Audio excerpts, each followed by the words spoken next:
नमस्कार दोस्तों, आप लोगों का फिर से स्वागत है आपके अपने YouTube चैनल फिज़िक्स टूल में। और बेसिक साइंस की हम क्लासें स्टार्ट कर चुके हैं, आपको पता है। और आज अपना वीडियो नंबर है 8वां वीडियो अपना है। और पिछले कुछ दिनों में हमने लगातार कुछ टॉपिक के बारे में चर्चा की थी। उम्मीद करता हूँ कि आपको समझ में आए होंगे।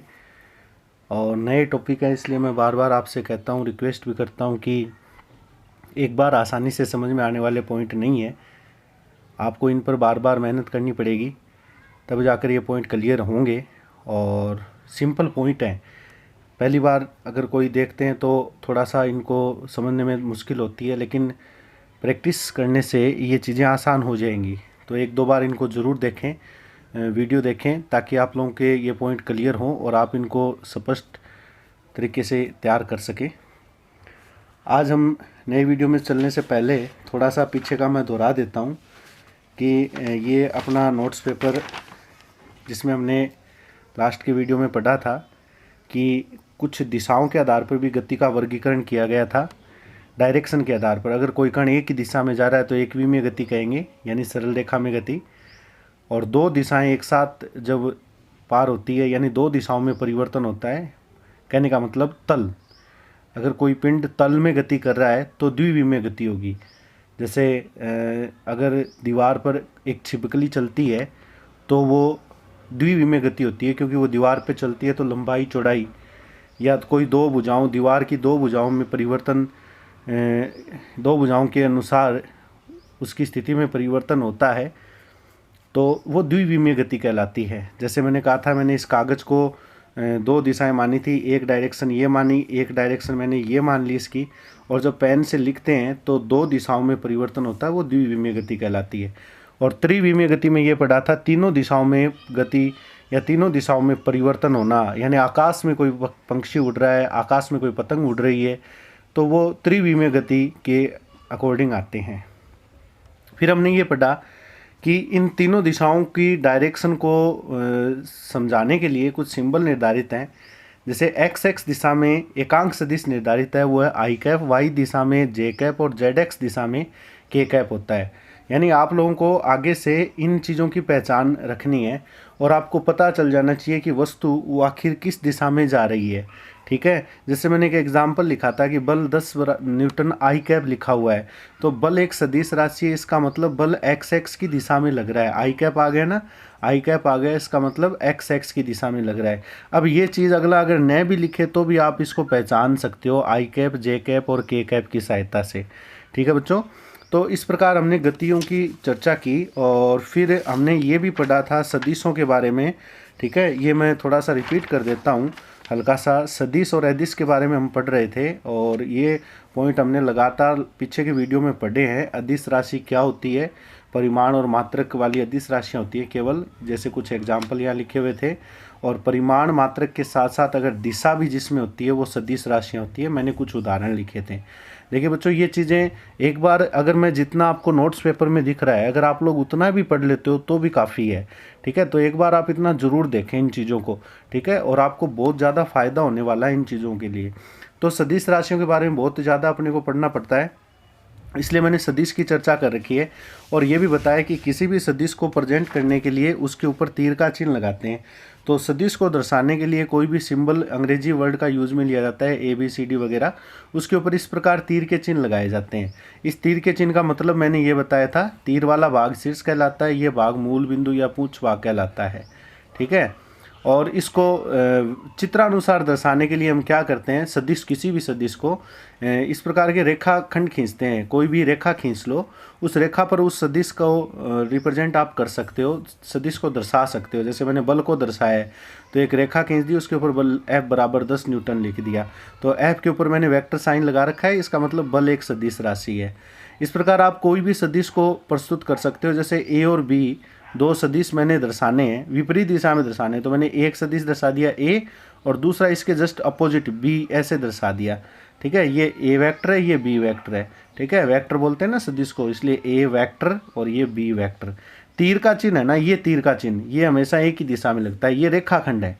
ठीक है। ये रेखाखंड सदिश के परिमाण को दर्शाते हैं, यानी सदिश का रिजल्ट कितना है उसके अनुसार ये रेखाखंड बनाए जाते हैं।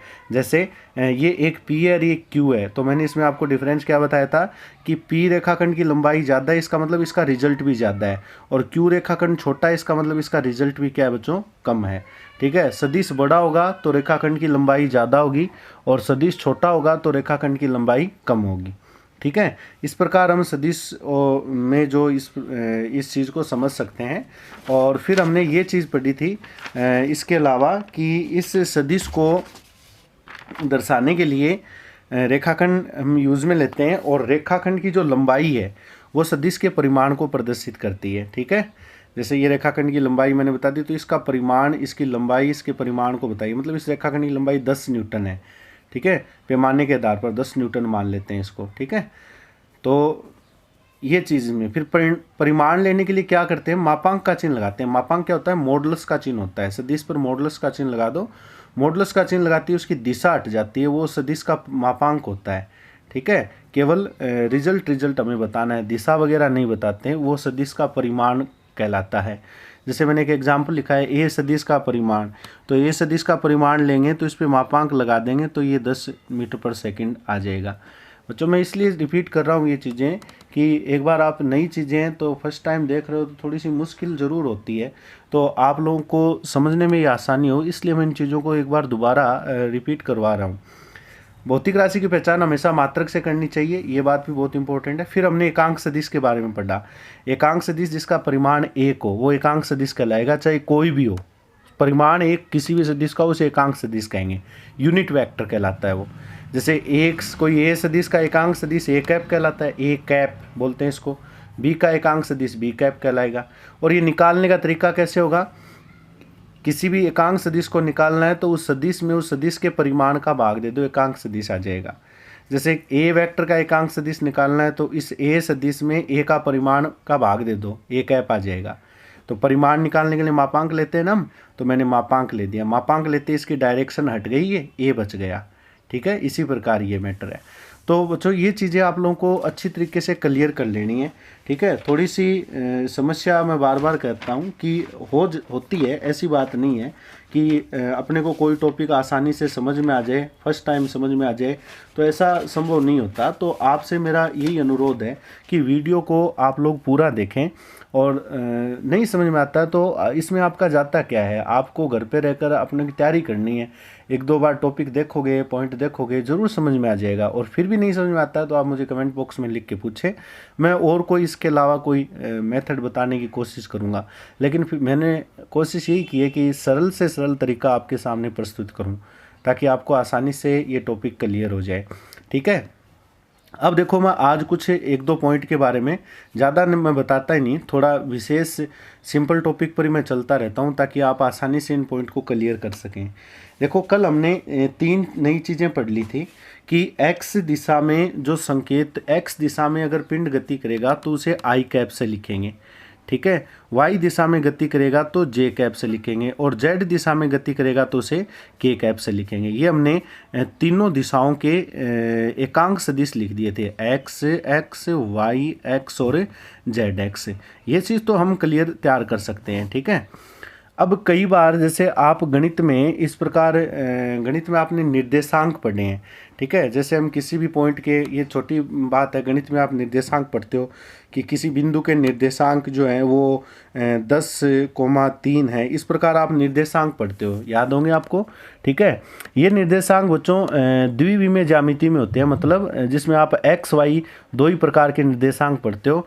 तो आप कहते क्या हो कि सर ये भुज है, ये कोटि है, ऐसा ही तो बोलते हो आप। यानी ये x का मान है और ये किसका मान है, y का मान। ये निर्देशांक पढ़ते हो आप लोग, और इसको आप फ्रेम बनाकर दर्शाते भी हो। ठीक है। थोड़ा ध्यान देना आप लोग। तो हम इस प्रकार गणित में रिप्रेजेंट करते हैं इन चीज़ों को। बच्चों ये आज की क्लास की सबसे इम्पोर्टेंट क्लास है, और जितने भी बच्चे हमसे इस वीडियो के माध्यम से जुड़े हुए हैं उनसे मैं अनुरोध करूंगा कि अगर आप कुछ सीखना चाहते हैं, अगर आप वास्तव में थोड़े समय में आने वाली कक्षाओं की अच्छी तरीके से प्रिपरेशन करना चाहते हैं तो इन वीडियो से ज़रूर जुड़ें। ठीक है, आपका कुछ नहीं जाता, 15-20 मिनट का वीडियो होता है, आप मतलब आराम से इसको पूरे दिन के समय में आराम से 15-20 मिनट निकाल कर ये वीडियो देख सकते हैं। तो इसमें आप पढ़ाई से जुड़ी हुई अच्छी अच्छी बातें सीखोगे। ठीक है, तो आपसे मेरा यही अनुरोध है, प्लीज़ आप वीडियो देखें ताकि आपका कुछ फ़ायदा हो।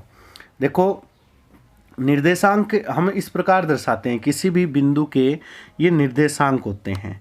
ये हमने कक्षा 9-10 में आराम से पढ़ना स्टार्ट कर देते हैं, 8वीं क्लास में भी आ जाता है ये।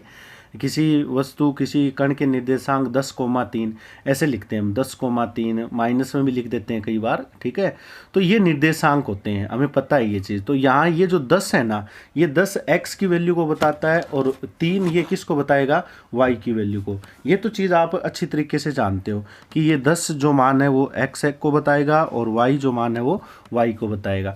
ये बच्चों द्विविमीय ज्यामिति होती है। ठीक है, द्विविमीय ज्यामिति है, द्विविमीय निर्देशांक है ये। ठीक है, क्योंकि इसमें दो ही दिशाएं हैं। समझ में आ रहा है क्या आपको? इसमें कितनी दिशाएं हैं? दो ही दिशाएं हैं, एक्स और वाई। मैंने बताया था कल के वीडियो में, अगर दो दिशाएं होती है तो द्विविमीय होती है, और अगर एक दिशा होती है तो एक विमीय होती है, और तीनों दिशाएं होती है तो त्रिविमीय ज्यामिति होती है। ठीक है, तो त्रिविमीय ज्यामिति में यही निर्देशांक आपको कैसे मिलेंगे? त्रिविमीय ज्यामिति में यही निर्देशांक आपको ऐसे मिलते हैं। त्रिविमीय अगर निर्देशांक की मैं बात करूं तो इसमें आपको पता है एक्स वाई जेड तीनों कोऑर्डिनेट्स आ जाते हैं। कोऑर्डिनेट्स मतलब निर्देशांक, कोऑर्डिनेट को निर्देशांक कहते हैं। तो तीनों निर्देशांक आ जाते हैं उसमें, एक्स वाई जेड इस प्रकार दर्शाए जाते हैं। ठीक है, द्विविमीय निर्देशांक को हम ऐसे लिखते हैं एक्स कोमा वाई, और त्रिविमीय को एक्स वाई जेड लिखते हैं। जैसे एग्जाम्पल, मैं एक उदाहरण दे देता हूँ, 2, 6, 1। अब जैसे मैंने ये एक एग्जाम्पल लिख दिया, तो इसमें बच्चों आप ध्यान दोगे कि ये जो 2 है वो x का निर्देशांक है, 6 है वो y का निर्देशांक है, और z है, z का निर्देशांक कितना है इसका, 1 है। इस प्रकार त्रिविमीय ज्यामिति को दर्शाया जाता है। ठीक है, अब ये जो निर्देशांक होते हैं ये वास्तव में किसी भी वस्तु की पोजीशन को बताते हैं। ठीक है, निर्देशांक का सही मतलब क्या होता है, इसका सही अर्थ क्या होता है, वो अगर हम देखने की बात करें तो निर्देशांक आखिर एक ऐसी चीज़ होती है जो किसी भी वस्तु, किसी भी कण जिसके बारे में हम पढ़ रहे हैं, कोई भी कण हो सकता है, उसकी पोजीशन बता रहे हैं कि आखिर वो कहाँ स्थित है, x से कितनी दूरी पर है, y से कितनी दूरी पर है, z से कितनी दूरी पर है। ये उसके निर्देशांक होते हैं। समझ गए बात मेरी? जैसे आप ये x y के निर्देशांक दर्शाते हो तो ऐसे ही तो दर्शाते हो। देखो, ये x है, ये y है। ठीक है, फिर x पे आप 10 नोट करते हो कि जैसे ये 10 है, तो y पर आप 3 नोट करते हो। फिर आप लोग इनको इस प्रकार मिलाते हो। ये आपने कक्षा मतलब छोटी कक्षाओं में लगातार पढ़ना शुरू कर देते हो ये, और यहाँ पे लिखते हो 10,3।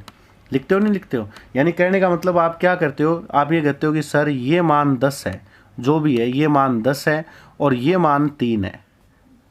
ठीक है, और इसे हम मूल बिंदु कहते ही हैं। बात आ रही समझ में? ये मूल बिंदु कहलाता ही है। तो आप अगर ध्यान दोगे तो देखो ये पॉइंट है 10,3 का मतलब हो यहाँ पर कोई कण है, ये कण पड़ा हुआ है, तो इस कण की पोजीशन बता रहा है। इस कण की क्या बता रहा है ये पोजीशन, कि x से 10 जो भी है मीटर सेंटीमीटर वगैरह, और y से 3 सेंटीमीटर या मीटर की दूरी पर यह कण हमारा स्थित है। तो ये निर्देशांक जो होते हैं वो कण की स्थिति को बताते हैं, कौन कौन सी दिशाओं से, x और y की दिशाओं से। ये चीज़ तो शायद आपके समझ में आती होगी क्योंकि गणित की नॉर्मल चीज़ें हैं। ठीक है, और विज्ञान का गणित के साथ बहुत ही अच्छा संबंध भी है। तो ऐसा मत समझे कि गणित मतलब हमें विज्ञान नहीं समझ में आएगी, गणित आती है, गणित नहीं आती विज्ञान आती है, ऐसा कोई मतलब नहीं है। आप आराम से ये पॉइंट क्लियर कर सकते हो। ठीक है, तो विज्ञान में भी ऐसी चीज़ें हैं जो अपने को देखने को मिलेगी। ठीक है, तो इनको ध्यान देना आप लोग। तो ये 10,3 क्या होता है बच्चों, ये निर्देशांक होते हैं, और निर्देशांक कण की स्थिति को बताते हैं। अगर ये निर्देशांक मैंने यहाँ पर 3 पदों में लिख दिए, 2, 6 और 1 लिख दिए, इसका मतलब इसमें 3 दिशाओं के निर्देशांक है। 2, 6, 1 इसका मतलब कितनी दिशाओं के निर्देशांक है, 3 दिशाओं के निर्देशांक है। समझ गए बात मेरी?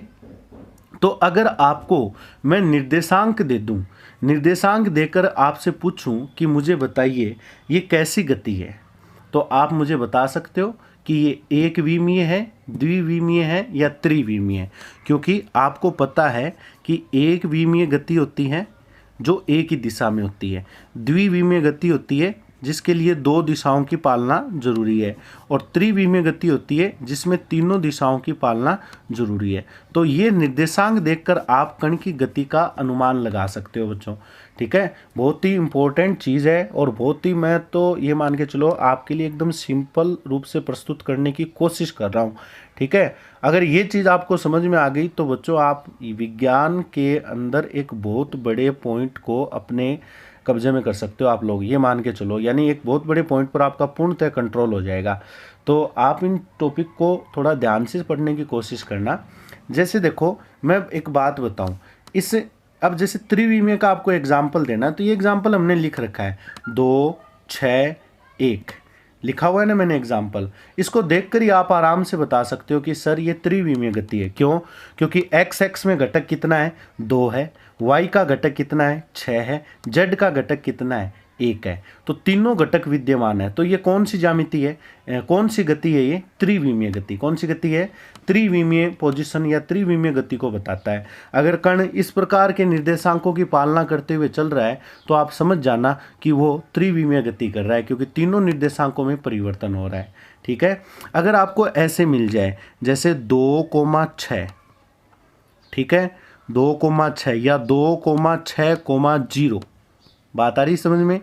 2,6,0, या मैं एक ही एग्जांपल ले रहा हूँ, ये जैसे 2,0,6 या फिर 0,2,6। समझ में आ रही बात मेरी? इस प्रकार की अगर आपको कोई कंडीशन मिल जाए तो आप गति पहचान सकते हो आराम से। देखो बच्चों इसमें ध्यान देना, जैसे मैंने पहला एग्जांपल लिखा है 2,6, ठीक है। अब मुझे देख के बताओ, ये तो सेम वही एग्जांपल है 10,3 वाला। ठीक है, कितने निर्देशांक है इसके अंदर? 2 निर्देशांक है।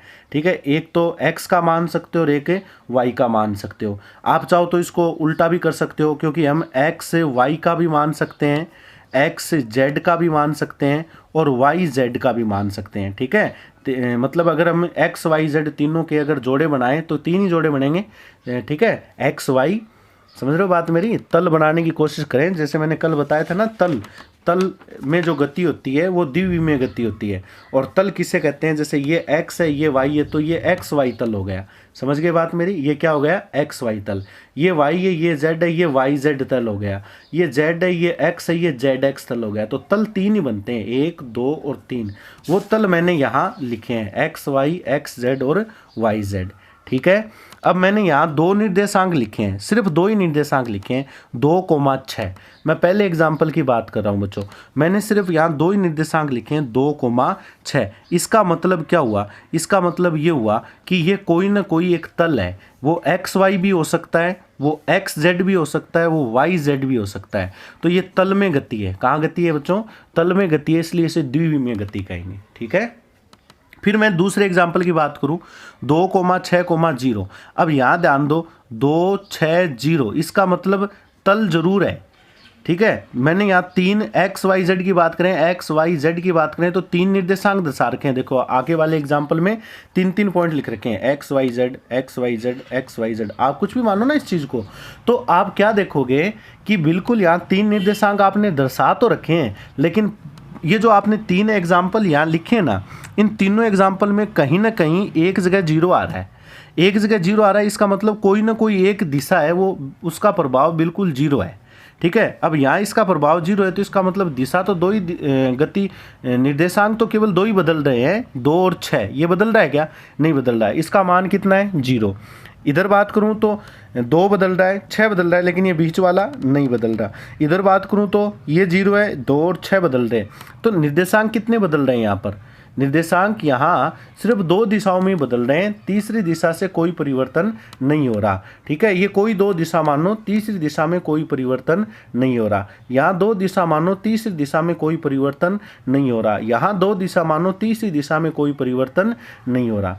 बात समझ में आ रही है आप लोगों को? ये जो निर्देशांक, इस प्रकार के निर्देशांक जो आपको मिलते हैं, तो आप साफ साफ देखकर बता सकते हो कि यहाँ तो द्विविमीय गति हो रही है, यानी 2 दिशाओं में ही परिवर्तन हो रहा है, तीसरी दिशा में कोई परिवर्तन नहीं हो रहा। ठीक है, या तो आपको अकेले इस प्रकार मिल सकते हैं, 2,6 कोई भी एग्जाम्पल हो ऐसे, और या फिर साथ में अगर 0 दे रहा है तो इसका मतलब कोई 2 दिशाओं में परिवर्तन हो रहा है, तीसरी डायरेक्शन में कोई परिवर्तन नहीं हो रहा। अब मैं चर्चा करूंगा एक विमीय दिशा की बात करूंगा। तो या तो आपको खाली कोई एक अंक मिलेगा, जैसे 2, ठीक है, 6, 1, इस प्रकार खाली एक एक अंक मिलेंगे, तो आप देखकर समझ जाओगे कि ये सिंगल वैल्यू है, 2 मान या 6 या 1, यानी एक अकेला ही मान है। इसका मतलब एक ही दिशा में कण की गति हो रही है, वो एक विमीय गति कहलाएगा। और इन्हीं एग्जाम्पल को अगर ऐसे दे दे 2,00,0,0,0,2 और 0,2,0, तो वही बात आ गई। अब इसमें देखो मैंने दिशाएं तो तीनों बता दी, x Y Z x Y Z x Y z, लेकिन फायदा क्या हुआ, चेंज तो केवल एक ही डायरेक्शन में हो रहा है। यहाँ x माना है तो x में हो रहा है, यहाँ z में हो रहा है, यहाँ y में हो रहा है, बाकी दो डायरेक्शन मैंने 0 बताई है। यानी कहने का अर्थ हुआ, फॉर एग्जाम्पल अगर आपको ऐसा दिया है तो इसका मतलब एक ही दिशा में परिवर्तन हो रहा है, बाकी 2 दिशाओं में परिवर्तन नहीं हो रहा। ठीक ही मतलब यहाँ पर है कि 2 दिशाओं में परिवर्तन नहीं हो रहा, एक दिशा में परिवर्तन हो रहा है। और वही मतलब यहाँ पर है कि 2 दिशाओं में परिवर्तन नहीं हो रहा, एक दिशा में परिवर्तन हो रहा है। इसका मतलब एक दिशा में जब परिवर्तन होता है तो उसे एक विमीय गति कहते हैं, और 2 दिशाओं में कोई भी दो दिशाएं X Y X Z Y Z, तो वो द्विविमीय कहलाएगी। और अगर तीनों दिशाओं में परिवर्तन हो रहा है एक्स वाई जेड, तो उसे हम क्या कहेंगे बच्चों, त्रिविमीय गति कहेंगे। तो आज के इस टॉपिक के अंदर मैंने आप लोगों को एक तो पीछे के पॉइंट इसीलिए रिपीट करवाए हैं कि आगे नए नए पॉइंट आते जा रहे हैं। बच्चों मैं आपसे अनुरोध करूंगा, देखो कोई बात छुपानी नहीं चाहिए। छुपाने से मतलब जो संशय होता है वो हमेशा दिमाग में रह जाता है और हम कन्फ्यूजन में उलझ जाते हैं। तो इसलिए ये टॉपिक बहुत सिंपल है और बहुत ही आसान से टॉपिक है, इनको रटने की ज़रूरत नहीं है, इनको समझो आप लोग और इनको इस प्रकार याद कर लो ताकि ये टॉपिक आप देखते ही आराम से क्लियर कर दो कि हाँ यार ये एक विमीय गति है, सर ने बताया था कुछ ऐसा, ये इस प्रकार की द्विविमीय गति होती है, ठीक है, ये त्रिविमीय गति होती है। तो इस प्रकार हम आज के इस पॉइंट में फिलहाल मैं आप लोगों को इतना ही बताऊंगा, क्योंकि ज़्यादा मैं इसमें आपको उलझाने की कोशिश नहीं करूंगा, क्योंकि ज़्यादा बताऊंगा तो ज़्यादा कन्फ्यूजन में आओगे। तो पहले आप लोग ये टॉपिक तैयार करो इतने, ठीक है, थोड़ा थोड़ा पढ़ लेंगे, कोई ज़्यादा अपने को जल्दबाजी नहीं है, थोड़ा पढ़ लेंगे लेकिन सॉलिड पढ़ने की कोशिश करेंगे। तो आपसे मेरा यही अनुरोध है बच्चों, वीडियो देखें, पहले के वीडियो ज़रूर देखें, 5 6 7 वीडियो हमने अपलोड कर दिए हैं पहले, तो 7 वीडियो एकदम क्लियर आप तैयार करो, अच्छी तरीके से तैयार करो। उनके एक बार आप लोग किसी रजिस्टर में नोट्स बना लो ताकि वो चीज़ आप लोगों को बार बार मेंटेन करने में आसान हो जाए। और वीडियो आप लोगों के इस प्रकार की सहायता करते हैं कि जब भी नहीं समझ में आए तो ये तो एक चलती फिरती क्लास है, ठीक है, जब आपकी इच्छा हुई तब वीडियो चलाकर देखो, क्लास आपके सामने हाजिर हो जाएगी, तो आपको कोई प्रॉब्लम होने वाली नहीं है। और ये वीडियो वो वीडियो हैं जो बच्चों आप लोगों के लंबे टाइम तक काम आएंगे, ठीक है, यानी जब आप कक्षाओं में भी पढ़ोगे तब भी आप घर पर आकर अगर कोई कन्फ्यूजन हो तो आप इस चीज़ से रिलेटेड कोई भी क्वेश्चन है वो क्लियर कर सकते हो, आराम से इन चीज़ों को देख सकते हो। तो मैं यही उम्मीद करूँगा आपसे कि आप इस चीज़ को ज़रूर पढ़ोगे और ज़्यादा से ज़्यादा अपने वीडियो को शेयर कीजिए बच्चों, सब्सक्राइब करवाइए ताकि हमारा भी मनोबल बना रहे और चीज़ें थोड़ी सी मतलब मैं ये कहूँगा कि फर्स्ट टाइम पढ़ रहे हैं तो ऐसा लग रहा है, लेकिन जब इनके बारे में पढ़ते जाएंगे तो हमारा मतलब अभ्यास हो जाएगा, फिर अपने को ये टॉपिक हार्ड नहीं लगेंगे। तो मैं आज के लिए बस इतना ही आपसे आज्ञा चाहूँगा। तो वीडियो देखें, पढ़ाई करें घर पे रहकर और घर पे रहिए, सुरक्षित रहिए। तब तक आगे की वीडियो के लिए हम फिर मिलेंगे। धन्यवाद। जय हिंद, जय भारत।